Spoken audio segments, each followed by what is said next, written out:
రాయచోట్లో suicide చేసుకున్నాడు ఒకతను. ఈ ఐపీఎల్ జరుగుతోంది కదా, ఈ ఐపీఎల్ బెట్టింగ్ గురించి బెట్టింగ్ చేసి సంథింగ్ ఒక 8 lakhs ఎంతనో 6 lakhs పోయి డబ్బులు పోయి సూసైడ్ చేసుకున్నాడు. ఒక పెయింటర్ అతను.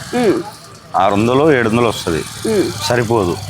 ఏం చేయాలో అర్థం కాదు. డబ్బులు ఇంట్రెస్ట్కి తీసుకొని బండి కొదవ పెట్టి ఇంట్రెస్ట్కి డబ్బులు తెచ్చి ఆ డబ్బులతో బెట్టింగ్ ఆడి ఆ డబ్బులు పోయి ఇల్లు కొదవ పెట్టి ఆ డబ్బులు పోగొట్టి అంతా ఇంట్లో బంగారు, వాళ్ళ భార్య మెడలో ఉన్నవి, చేతులకు రింగ్, ఏదైనా కానీ అంతా పోగొట్టేసి లాస్ట్కి ఇంకేం చేయాలో అర్థం కాక అప్పులోళ్ళంతా వచ్చి మీద పడితే సూసైడ్ చేసుకున్నారు. ఆడడం ఎందుకు, సూసైడ్ చేసుకోవడం ఎందుకు, మళ్ళీ ఫ్యామిలీ అంతా ఇబ్బంది, ఎంత పరువు నష్టం, పరువు గురించి అది కూడా ఎన్నో సంవత్సరాల నుంచి పరువుగా ఉండేవాళ్ళు ఒక్కసారిన ఆ బెట్టింగ్ చేశాడు అందుకే సూసైడ్ చేసుకున్నాడు అని అంటే ఆ మచ్చ అలాగే ఉండిపోతుంది.